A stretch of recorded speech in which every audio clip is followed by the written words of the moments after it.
Welcome to the Good Steward Law and Wealth Podcast, where host Ledly Jennings explores law and finance to help listeners become better stewards of their wealth. Each episode covers the latest trends and strategies in estate planning, elder law, investment, and wealth management. Tune in for the knowledge and tools for financial success and security. Yeah, welcome everybody. Good Steward Law and Wealth Podcast. This is our first guest interview, so I'm really excited. And there's one person I wanted on there first, and I knew he'd bring great content. So I have my guest Ian here with Bespoke Wealth Solutions. He is a financial planner. Thanks for being on, Ian. Ledly, I'm excited. You didn't tell me I was the first guest. I would have dressed up for it or something.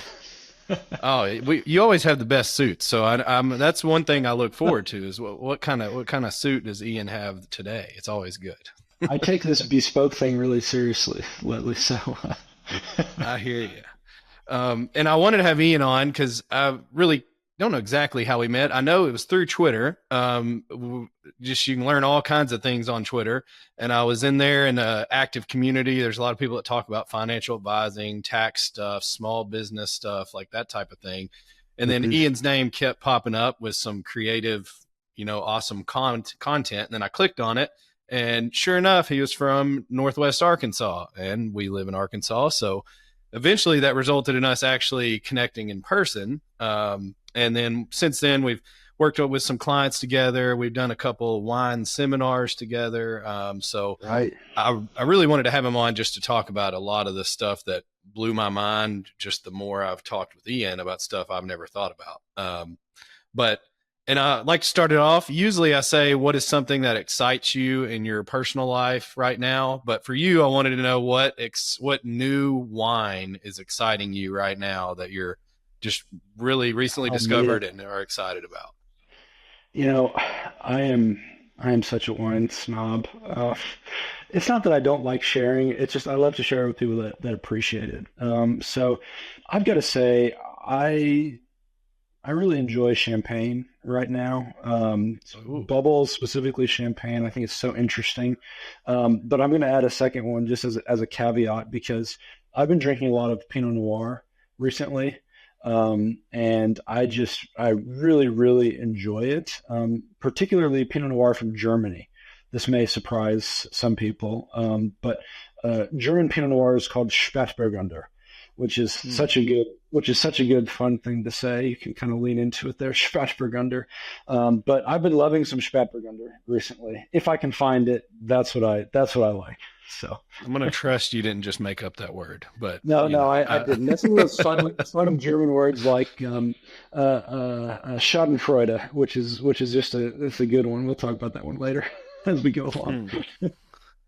And I guess along those lines, I guess we'll start tying it into work, but what, if anything, and I didn't prep you with this question, but what excites you about your work right now? Like when you wake up each day, is there anything specifically that you're like, man, I really want to learn more about this, or I'm glad I get to do this today? There's always something that I am thinking about or learning. I really do love what I do, and I love my clients, and even folks that don't become clients that I try to educate. At the time of this recording, we're in August of 2024, and we've got an election coming up, and that, in my opinion, has some fairly significant tax implications. And so I'm trying to say that as sensitively as I can. And so really, that's what I've been paying attention to in the last few months, but more recently. And so, we've got a sunset law coming up in 2026, whether anything changes or not. And then we do have some pretty interesting proposals from a lot of candidates. And so I think there's going to be some meaningful impact for many of our clients with that. So that's but to me, it's important to be paying attention to this, because these are high leverage decisions and high leverage conversations. I'm meeting with a client tomorrow. They've saved well, they retired early, and they have, it's not every client that I have that's like this, but they have $2 million in deferred accounts and IRAs and 401ks. And last week I showed them how much they would be paying in taxes if we didn't take action and be proactive. And it's about $7 million conservatively. And so if I can solve that problem for them, this is a really high leverage, this is a really high leverage maneuver. And so I really care about this stuff for folks. That's a long answer to a short question, but that's what I'm paying attention to right now. No, that's a good thing. I've kind of been, for a while now, I've known about the sunset of especially the estate tax in my world, but slowly diving into some of the new proposals and how that comes with, just a wealth tax in general and how I feel about it. And I'm just trying to really gather my thoughts around it and obviously come up with solutions for clients. But yeah, it's just a unique thing that I almost wanted to make that part of our topic to discuss today, but I'm not ready. I'm not smart enough yet to talk as much on that. I'm going to invite myself back right now and we'll do it again. I'm sure we're going to have some more to talk about there. So, so Ian's a financial planner by trade. I know you've done a lot of other things, but just generally, how did you even get into financial planning and what does your career look like now? It's funny. I think I was somewhat destined to do this. I know that sounds like a weird way to say it, but I found out pretty shortly after I really got interested in the business that I had a lot of family that is in the business, but I didn't know that. I found out shortly when my paternal grandfather died. We were at funeral and things for him, and all these stories started to come up. And he was a trust officer in those days. This was the equivalent at some big banks in Chicagoland area. And I had kind of, I guess, known that a little bit, but some stories about some of his clients and some of the things that he did came up, and I was like, oh, this is really interesting. Jesse Owens was one of his clients, the famous Olympian. He had a handful of folks like that. And I'm like, why didn't anyone tell me about this sooner? There was a lot that I would have wanted to talk to him about, but so that was one. And then my dad's great grandfather my dad's grandfather on his mom's side, sorry, the twists and turns here. He was a federal judge.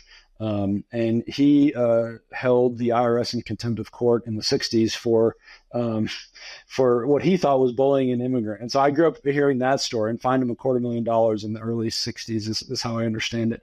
And so, I grew up hearing these stories and somehow kind of ended up in this business. I started with a large mutual company for 2 weeks. Worked with them for 2 weeks. Decided that wasn't the culture that I wanted to, and they promised me things that they wouldn't deliver. And so decided that was not the culture that I wanted to be in, and kind of took a bit of a circuitous path, but ended up as an independent advisor, and now run my own firm. I have for almost 5 years now. So I've taken a non-traditional path, and I think I'm somewhat non-traditional in every way. So take what I say with a grain of salt, but that's kind of how I got into it is getting into the family business. Yeah. That's some cool stories, especially with the grandfather side. I bet that is pretty interesting. I know. I wish I would have gone to hear more of his stories and his approach to things, but right. These things go. But, and so you kind of hit on where I wanted to go next with this is just, I want you to explain the financial advisor world to me. And I guess as a background on mine, eventually I was licensed, brokerage license, and that's a whole nother thing, but similar test. But when I first got introduced to financial advising, I think I was in college and in a personal finance course, and they laid out, what is a Roth IRA, showed you the power of compounding. I was like, oh man, I got to go start investing. And I went to Edward Jones' agent that in town that my parents used and got set up for all of that. And I didn't know the difference of anything really. In our town, there's Edward Jones, there's Ameriprise, there's a few independents, there's a bank that has a wealth management division, but I didn't know the difference in all this. And since then, in my time working as what I do now, I get to meet all kinds of advisors and learn that there's independent ones, learn that a lot of people charge differently, and how they charge and why you need to be educated on that. So long form to say, I'd love if you could just highlight what is the financial world, like what's the difference in each of these big box names versus what your setup is, and then how are the various ways that advisors can charge?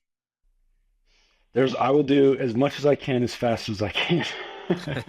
This could be hours of conversation. Yeah. But I want to make it simple for your listeners. I'm going to break it up into a couple segments here, if that's okay. And I think my logic will make sense as we go. What most people are familiar with is a broker. And that's someone who is paid a commission to sell a product. Okay, it's not necessarily good or bad. It's just that's the way that it works. And really, the reason that it happened that way is because when a lot of this financial regulation was getting put into place in the 40s, business was done differently back then, and the way to distribute access to financial products was through individuals, and they were paid a commission in order to do that. It's an efficient model. A lot has changed since then, and so have some laws, so have some regulations, and in my opinion, so has access to better financial advice. And so I would make a distinction between a financial advisor and a financial planner, first of all. And I am a certified financial planner, and so I have a professional organization that I belong to, the CFP organization. And so the reason I bring that up is because we're trying to make that a protected title. It'll probably take a couple of years, but we're trying to make it a protected title because the contrast, a financial advisor, is very broad. Just about anyone can call themselves a financial advisor. There's really not a lot of regulation around that. And I think it's important because, like attorneys and CPAs, they have protection in their titles. You have to actually be an attorney to call yourself an attorney, as far as I understand it. And same with the CPA. And so even though sometimes those things get confused by folks. And so that's a beginning distinction right there that I think is important. But where I really draw that distinction is from a duty perspective. A financial advisor, very broadly, this could be someone that's insurance only licensed. This could be someone that has a securities license, but their license allows them to receive commission for their sales. Or this could be someone who has the type of licensure that I have, which is a license to be able to charge a fee for managing assets. In the financial advisor world, regardless of those licenses, there's a different standard of care that's required, or a different duty that's required. And very generally, I'm overgeneralizing, but that is the suitability standard. Okay. And so here's the way that I explain this to clients. And this really applies primarily to, let me back up. I will get into who this applies to, but the suitability standard is, let's say you walk into, let me explain it. Let's say you walk into a men's warehouse, for example, and you need to get a suit for your buddy's wedding. If you leave with a suit, that salesperson has fulfilled the suitability standard. Okay, I know we're saying suit a lot, but this is easy, right?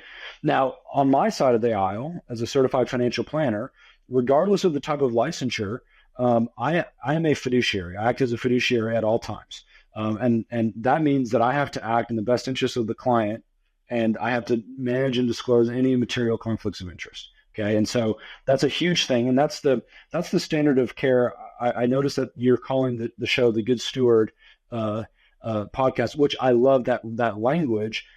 That's really what we're talking about is stewardship here. Okay, different from suitability. And so in my men's warehouse example, what that means is if you came in to get a suit, not only would you have to leave with a suit, it has to look good, and it has to fit, and it has to be the right color, And so, like, I love watching people it come across people's faces as they get that. And so, some of the firms that you mentioned are what are considered broker dealers or hybrid firms. Okay. And so what this means is you can have different types of licensure. Okay. So the securities license that I have, it's a little different because I'm a CFP. They'll let me kind of waive the right to these, any of these securities licenses because of that credential, which is kind of nice. But there's really two different standards that are there. One is the fiduciary and one is the suitability standard. But these household names, Edward Jones, Merrill Lynch, Goldman Sachs, Ameriprise, These are typically they're either a broker dealer or a hybrid model. So the way my firm is set up, I work with what's called an RIA, a registered investment advisor. Okay, and that's a company. And I act as it's always a company. An RIA is always a company. And the person who works at that company is called the investment advisor representative, the IAR. If that's not confusing enough, they can help you with your IRAs. So forgive, don't you love all of these little pieces here? But so an RIA has a fiduciary standard. Okay. And so that's important. But Jones, Fisher, Fisher's interesting. I shouldn't have said that. They're another thing entirely. But the household names are going to be either a broker dealer or a broker dealer plus an RIA. Okay. And I'm explaining this to say, this is confusing stuff. And I think this is why we wanted to talk about it. This is really confusing. But someone that works at a broker dealer, they have a suitability standard, which means that they've just got to sell you whatever roughly fits, what you need. So, financial example, let's say you want an S&P 500, fund. Okay. They could sell you one that has a 5.75% upfront fee on it. Before you make money, you give them 5.75%. Or they could sell you one that has a really low expense ratio, which is what I would sell you if I were doing this, right? Now, as a suitability standard, either one of those is acceptable. So that's a really interesting thing.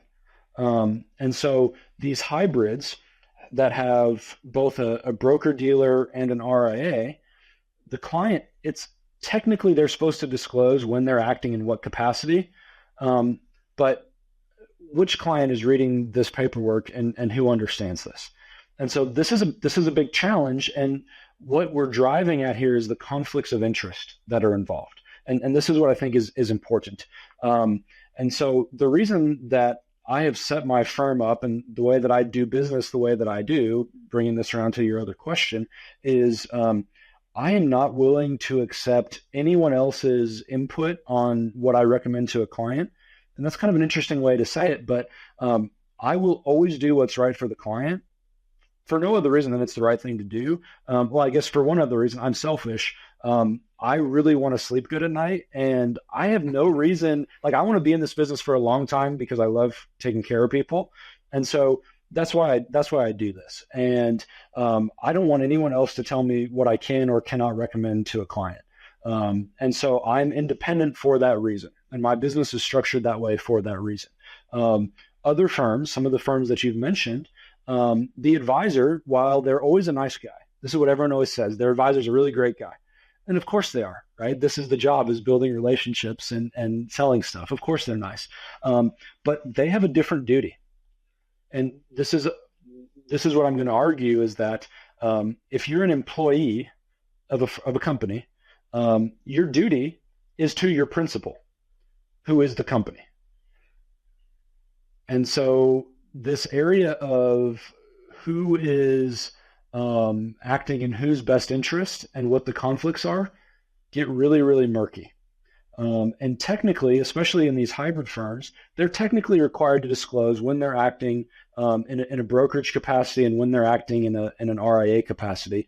But it's typically done in writing. And so the way that I explain it to people, and maybe I'm a little jaded about this, but I would rather you and your clients be thoughtful than just assume that everything's fine.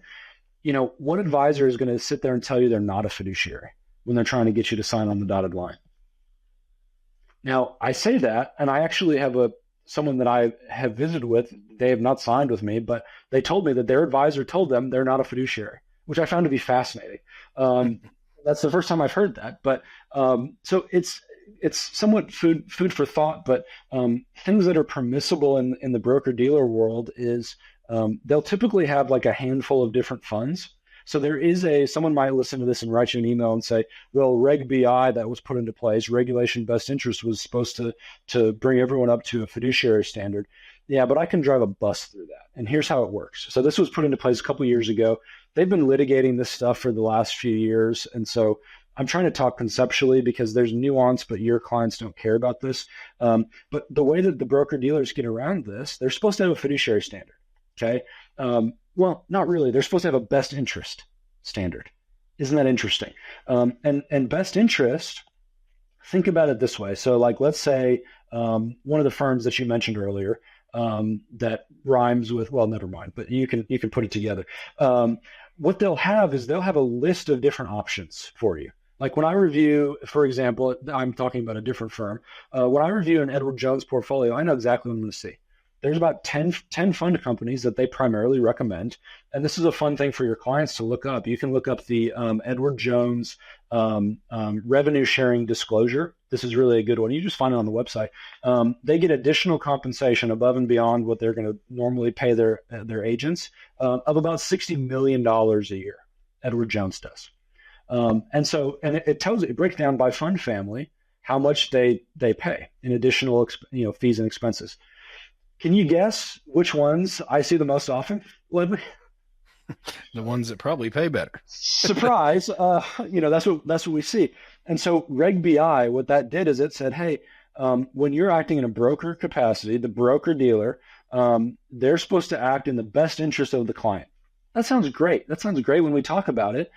What ends up happening is let's say they have a menu of different options. We talked about wine a little bit earlier. Maybe they have 10 different options on there or 10 different fund families. And so as long as they're picking the best one off of that menu, they're satisfying their requirement. Now, in my world, I have to look at the entire available universe of products. And I have to be able to say, hey, the reason I picked this is because I think it is objectively the best in your situation. They don't have to do that. They just have to look at whatever the best one of what they have to offer is. And so that's like going to a restaurant that has 10 wines on the list and going, hey, this is the best wine in the world. It may be, probably not. It's the best wine they have available. And so, there are sneaky little conflicts that are at play here. And so the other piece that you asked me about is fees. And I think this is part of what you want to drive to as well. This is something that I am really, really sensitive to, and I try to educate folks about. Is fees. Typically what people are used to is either their advisor gets a commission, the broker gets a commission, they're used to that. But it's typically built into the price that they're used to paying, and so they don't see it, they don't think about it.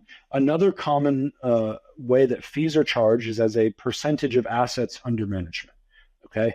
And so transparently, this is one way that I bill my clients. I'm not opposed to fees. I make my living on fees, but I believe that the fees that I charge the value that I provide has to be some multiple of what the fee that I'm charging is. Meaning, if you pay me a fee, I have to be able to deliver more value than it costs to hire me, or else I'm not acting as a fiduciary. And so one of those ways is as a percentage of assets under management.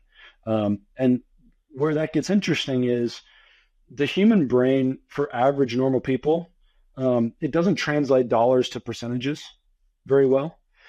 This is what I learned. It does for me. My brain does this, but I tried to explain this to my wife and she was like, yeah, what are you talking about? And I was like, oh, wait, normal people don't think like me. And so what I always tell folks is look, yeah, you might be paying 1%, 1.25%, 1.5%. Translate that to dollars. Let's translate it to dollars. And so when I review a portfolio for someone, we always translate it into dollars, and it's eye-opening. And sometimes that makes sense. And then there's other advisors will charge a flat rate. And so sometimes I do that too.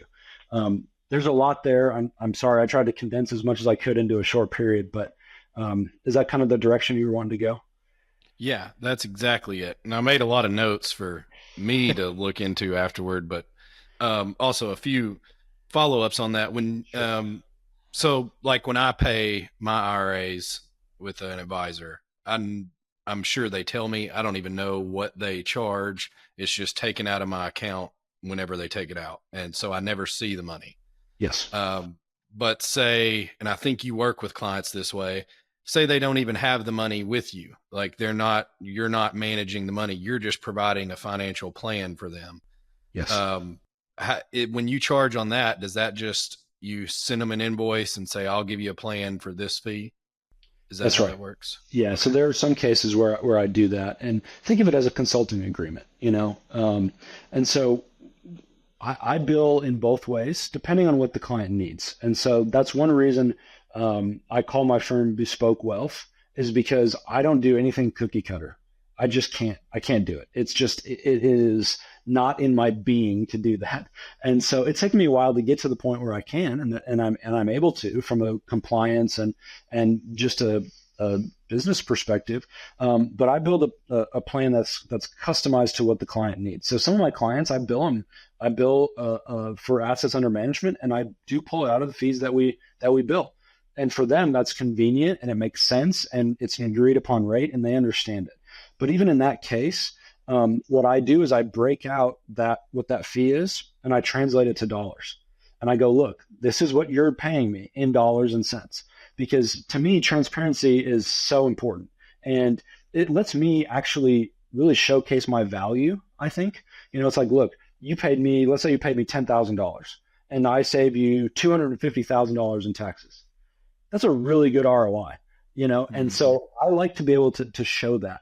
But other clients, I'll just bill a flat rate. And really what it's based on, Ledly, is what is it going to cost me to provide the level of service that I expect? What's it going to cost me to provide A+ service? And whatever that is, that's what I charge. And so I'm really flexible in the way that I can work with my clients. Yeah, that makes sense. It's similar to my world. I always tell my clients, you can get a trust done a lot cheaper elsewhere than me, but you're paying my fee for my service because it's going to be set up right.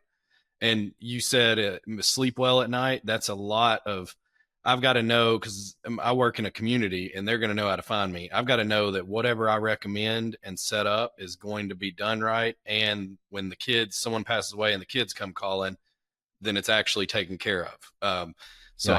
I think I got this from one of our mutual friends, Todd. He said when he has these complex trusts that he proposes, he may tell the client, go away for 2 weeks and think about it and then come back when you're ready, because you don't want to put a client in something overcomplicated that it may solve for a purpose, but it may not be the best for them. So I felt that when you said that, and I don't guess we're not really, as an attorney, I guess we could be a fiduciary, but I lay it out in my engagement agreement. If I tell a client you need more than a will and they don't listen to me, they just want a will done, I lay it out in that engagement agreement saying, I'm just providing you documents. But otherwise, I have an engagement agreement that I'm saying I'm giving you the best advice that I think you need.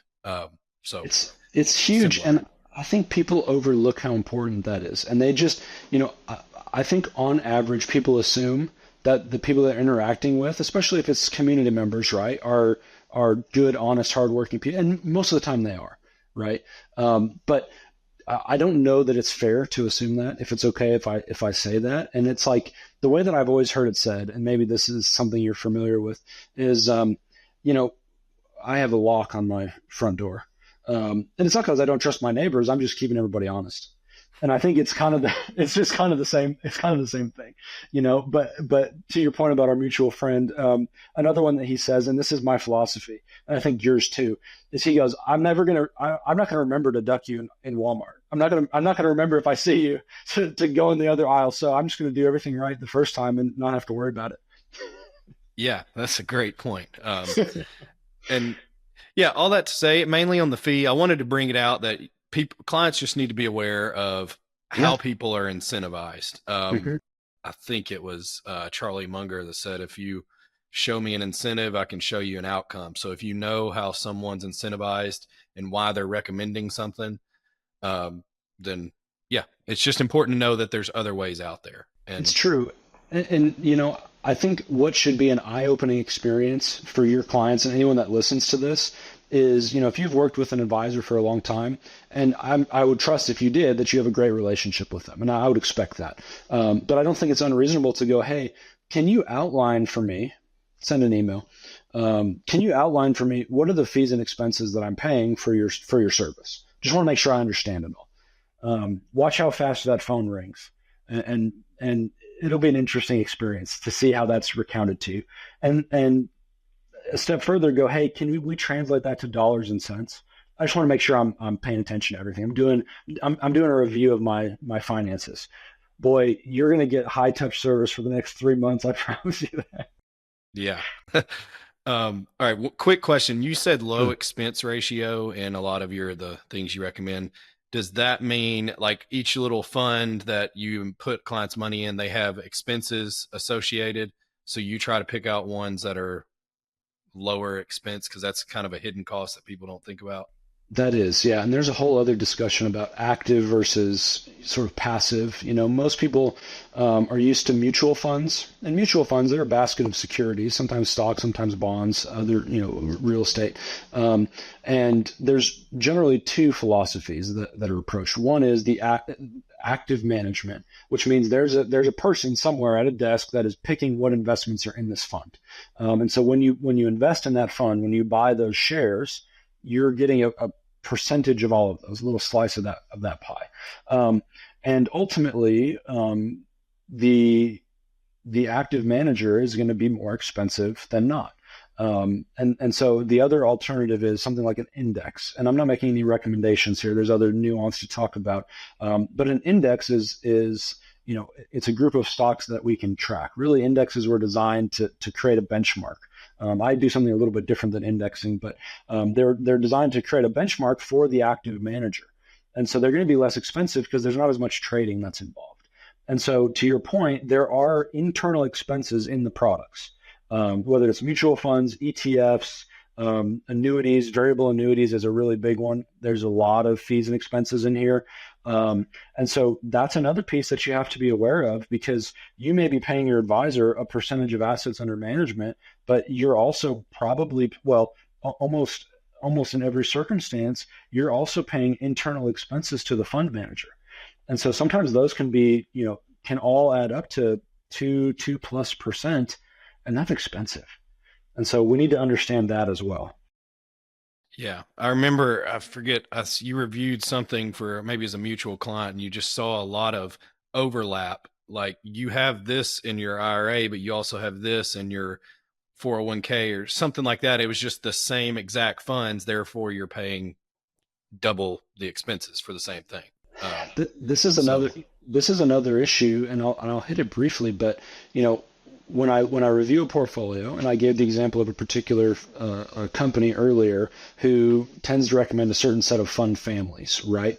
What most advisors are doing is they're choosing investments that have done well in the past 5 to 10 years. And the reason they're doing that is because they want to put it on the screen and make it look really good.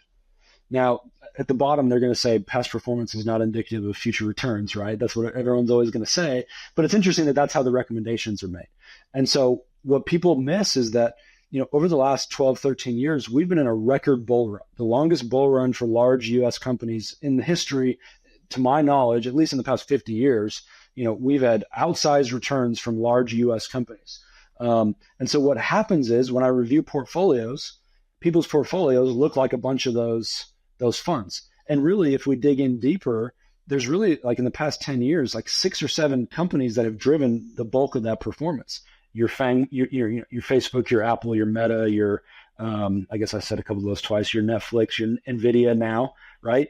And so when we dig in and look at not only just what funds do you have and what the expenses are, but what do those funds own? A lot of times you might have 5, 7 different funds, and they all look exactly the same when we pull back that layer. And so you're paying for all of these different funds to do exactly the same thing, and you feel diversified because you got a lot of funds, and you're not at all. So that's eye-opening for a lot of folks too. Yeah, it is.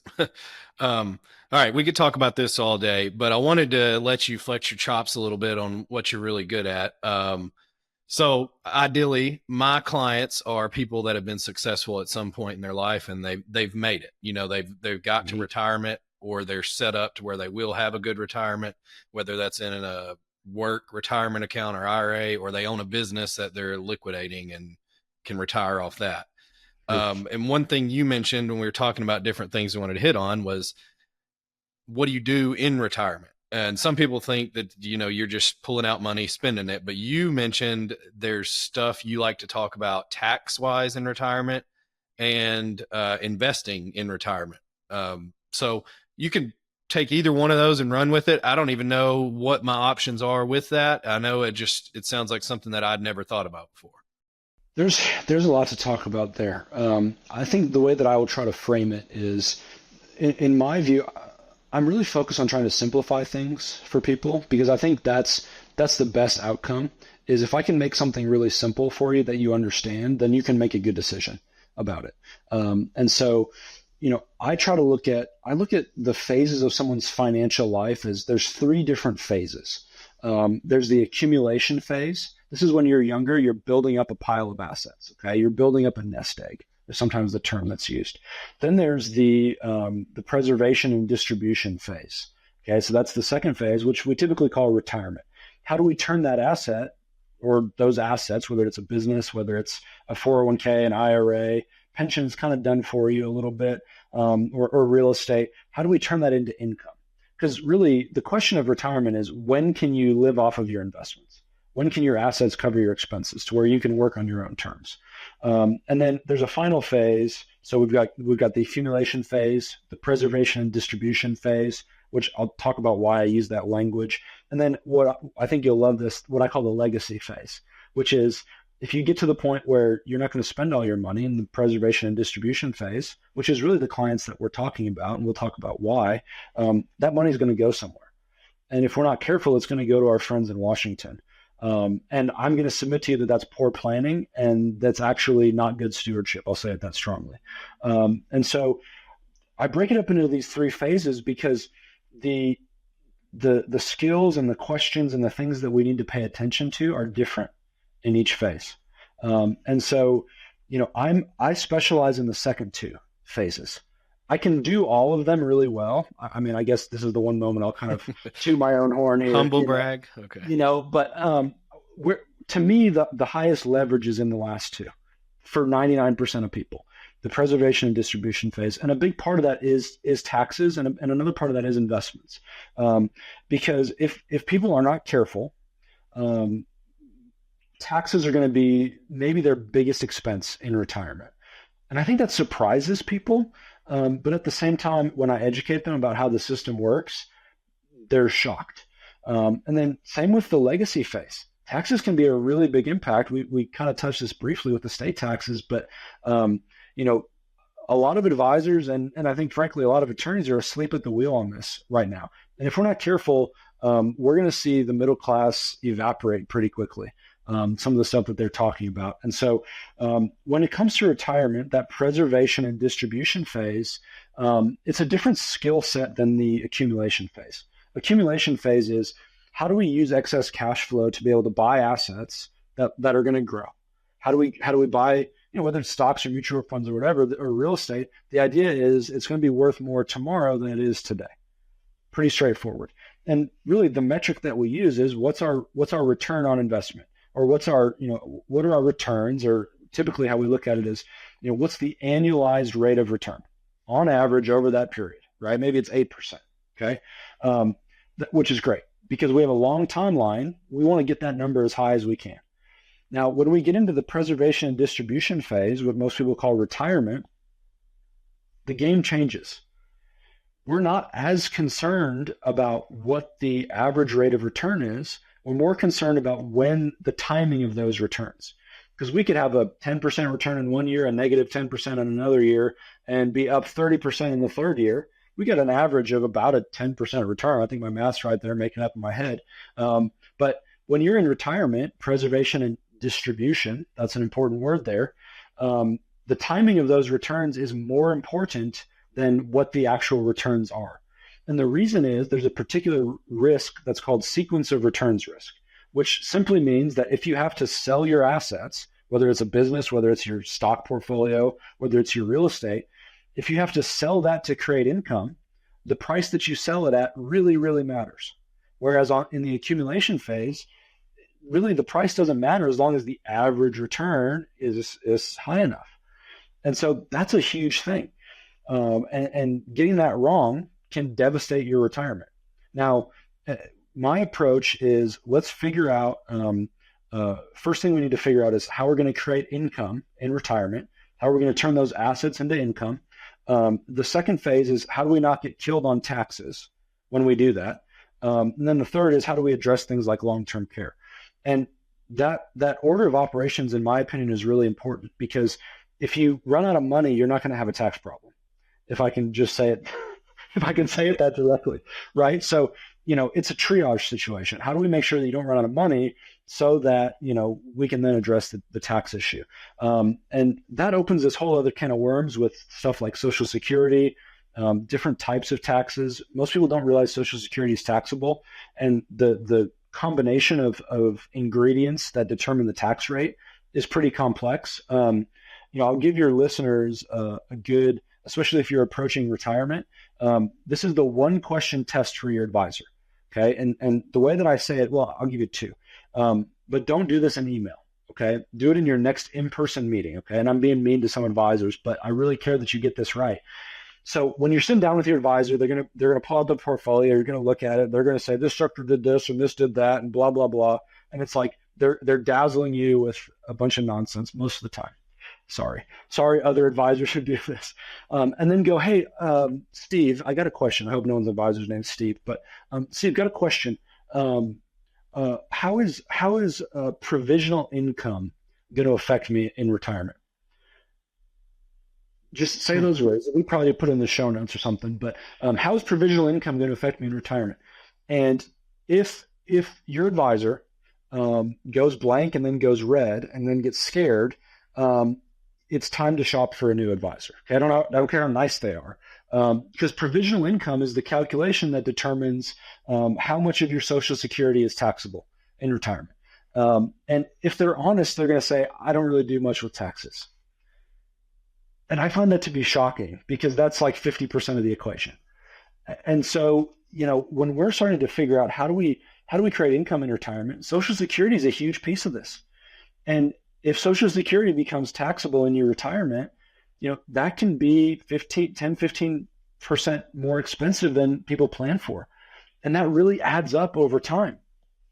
And so that's a big factor. So we have all of these factors that come into place when it comes to retirement, and creating income is one thing, but taxes is the other thing that I think is really important. And most advisors don't pay much attention to this because they're focused on growing assets. And so that interplay is really important. And it's not really what you earn, it's what you keep. Mm-hmm. And what most people have not paid a ton of attention to, and it's okay, it's been pushed on them. They keep changing the rules, Ledly, on taxation of retirement accounts. Think 401ks, 403bs, IRAs. These are tax deferred accounts, which means that there's a future tax liability at an unknown rate. You've got a partner in these accounts, which is our friends in Washington, the federal government, who's making their minority partner. They're making majority partner decisions, which is how much of that are you going to have to pay in taxes when you take that money out? And if we're not planning for that and we're not talking about that, that could devastate someone's retirement. And so this is important stuff to deal with. And same if you're selling a business, they're talking, one of the proposals on the table right now is increasing the capital gains rate to the top marginal bracket. Right now, the top capital gains rate is 23.8%. They're talking about bringing it up to 44.65%. That's going to make selling a business a lot more difficult in the next couple of years, And so really what we try to work on is, not only does it matter that, we invest well, and that's important, but how do we make sure that we don't get killed in taxes when we're trying to retire? It's more important that you keep as much as you can, rather than just focus on what you make. So that's another. Sorry, I'm rambling here, but I'm trying to get the good stuff out to you.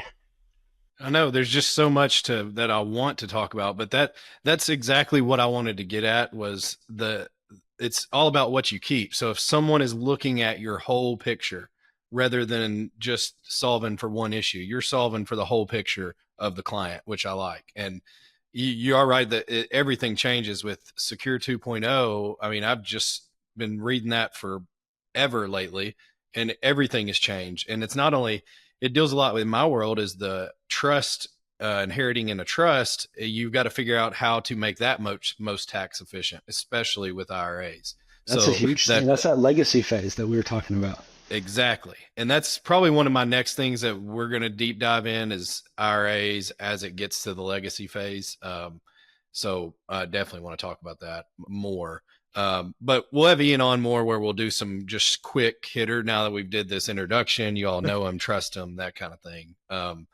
But all right, last Sorry, few because we're running out of time. Sorry, I'm long-winded, but we got to get it. We got to get it done. I know. I need to make these 2 hours turn into Joe Rogan or something. But all right, so some quick questions, and you can just do these. Doesn't have to be one word, but short answers that I always ask everybody. My first one is, what is the biggest myth in your industry that you or myth? Something like my answer to that is everyone says a will avoids probate, and it does not. So that's my answer to estate planning. What would you say your answer is in the financial planning world? Man, that's a great one. I think I would say that going back to what we began talking about, a financial advisor is not a financial planner, or another way to say it is not all advisors are created equal. I don't like to talk about what I do at parties. One, because like most people, I just don't like enough to help. If I can get someone interested enough in saving money on taxes, then I have to give a bunch of time for free. I can't always do that. But the other reason is like, oh, I got somebody. I'm like, you just asked me what I do. Like, I understand that your brother-in-law works for Ed Jones. Like, I appreciate that, and so not all advisors are created equal, and you may have a guy, but he doesn't do what I do. And so that's what I would say. Yeah, that's a good one. All right, next one. Do you have an estate plan? I do. Yes. And I won't dive into the details, although that may be fun at some point. That would be a fun one to talk about, because I am neurotic. I'd be very interested to know what your estate plan says. I don't know why, but I would. But generally, what was the catalyst that made you get an estate plan? I think the big thing was, I'm trying to think of one catalyst.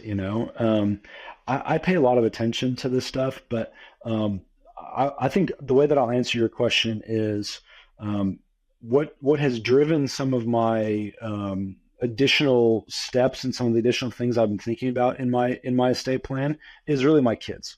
And the idea of something that's really important to me is passing on wealth efficiently to my kids, and doing so in a way that's not going to destroy their lives, to be very transparent. And so I've put a lot of boundaries and restrictions around the way that they're going to be able to access that money. And that's really important to me. It's important to me that my kids don't get a couple $1 million in cash when they turn 18 in Arkansas. Like that would destroy their life. It would have destroyed my life. I know that for sure. And so I did not want that to happen to my kids. And so that's when I made it a lot more intentional. It would be the word that I use. Yeah. I was similar, and I did this for a living, but me and my wife didn't get our estate plan until she was like 9 months pregnant, and like we were about to have the kid. So kids are a big thing. Yeah.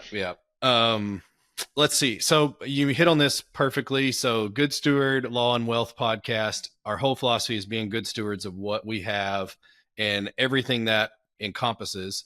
Partly why I wanted you on here is because you are a good steward of your profession, because you pursue education and try to expand your mind and, do the best you can learning for your clients. But also you said you're a big fan of passing wealth on in an efficient manner.